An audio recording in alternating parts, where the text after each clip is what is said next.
Welcome back, everybody.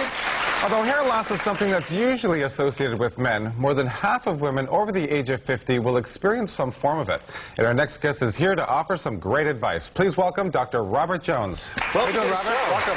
Thanks for being here. Welcome, Robert. Now, Robert, how serious is this issue for women? Well, I'm very happy to be here. This is a topic I'm very passionate about. I see women every day in the office in tears because they're losing their hair, and it's something that they've been to their family doc for, and they're basically brushed aside. And it's such a huge issue for them usually with women, hair loss is associated with either aging or illness. And men can get away with a little bit of thinning hair, but women, you know, it's devastating. It really is very emotional. And 90% of the time, there's something we can do. So it's nice to be here and let people know that there is something that can be offered. Yeah. No, there are certain causes, correct? Let's go through By far, the most common cause of female pattern baldness is hereditary. And usually, you know, probably 80 or 90% of the women I see have hereditary female pattern baldness. There's also pregnancies, certain medications, the birth control pill, as well as also with females, the popularity of hair extensions can put pressure on the roots. Yes, yes. And that can cause hair loss. And quite often black females, too, will wear their hair in tight braids and lose hair in the hairline. Well, I guess you see it in the modeling industry and the acting industry, you know, and the television industry, these ladies thicken their hair with these extensions and then they take them out. Causes permanent hair loss. Let's have a look. We have a picture. We have a picture of some. This is what? Traction. What is this called? Traction alopecia. So this particular female has worn her hair in tight braids for years, and what ends up happening, and it's a lot more common than you think, and especially with extensions, what happens is all of the hair thins out because it's causing pressure right through the whole scalp. And you're constantly pulling the root, I guess. That's right. Okay, let's have a look at another photo here. Yeah. And what is that would be just typically female pattern baldness. Now, what that is females that lose hair lose it differently than males. Females lose hair, usually preserve their hairline, and generally thin all over the top of their head, and usually sort of the top of their head and their crown area, and where men usually sort of thin in the front and on the crown area. So it's a little bit of a different pattern with females, and it's actually called the Ludwig scale. And it's sort of generally global thinning on the top, and they usually thin on the back too. So it's a different pattern with hereditary hair loss. Okay, now what do we have? What do we have up here? What's this? Well, this is the Ludwig scale, and as you can see, it's hair loss usually from the top down the midline and sort of out. They usually get global thinning over the back of their head as well, but they, again, usually sort of get generalized thinning with preservation of that front hairline.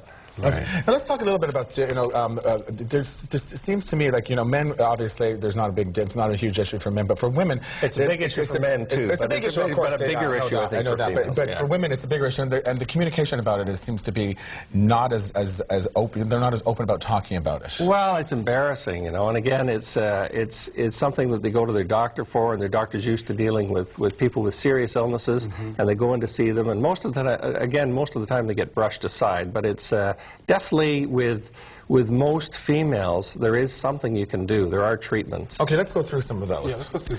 Well, for most females, I would say there are basically two options. First of all, you want to rule out medical causes because they're usually reversible. Once that's done, the next thing that we usually try is minoxidil or Rogaine. Now, the Rogaine that you get over the counter is a 2% solution. Through your physician, you can get a stronger solution, which is 6 or 6%. And that's usually the place we start. The other thing is... What would that Rogaine do? Like, does it actually grow hair? Or does it'll grow new hair. In fact, I tell females, just be careful you don't get on your face. So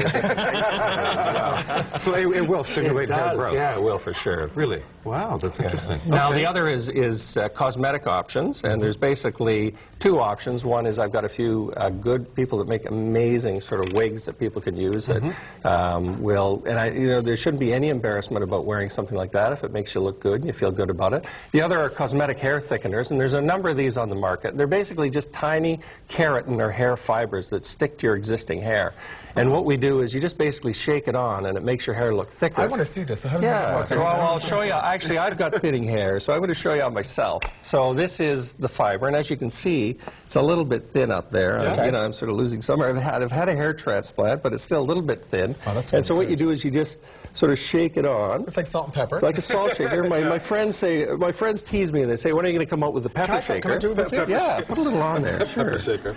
Oh my gosh, it does come out like a fiber. Yeah, That's so really it's interesting. better actually. It's good for females because it isn't actually very good in the hairline. It's better. Look at you, look like John Bon Jovi right there now. Look at that. Yeah, and you just rub it, and then what happens? What does that do? Well, what it is tiny keratin hair fibers that stick to your existing hair and make your hair look thicker. And it's an amazing product, and especially with females, it's an amazing product. Does this come in different colors? Is that like for just blondes match or- your existing No, hair. no, you use the, the dark black when you use it on blondes as well. That was a question like something I would ask. I'm a little shocked that he asked that. That's usually what I come up Now with. you look at a lot of movie stars. Sometimes they don't have much hair, and sometimes they have more hair. And I think there's over 1 million users of this. You know what? In those industries, all those industries, like I was saying earlier, the modeling industry and all of those smoke and mirrors. It's all smoke and mirrors. And so This why is not the use a smoke little and smoke and mirrors. mirrors in our lives? Whatever it Right, takes. ladies? You can have a little smoke and mirrors.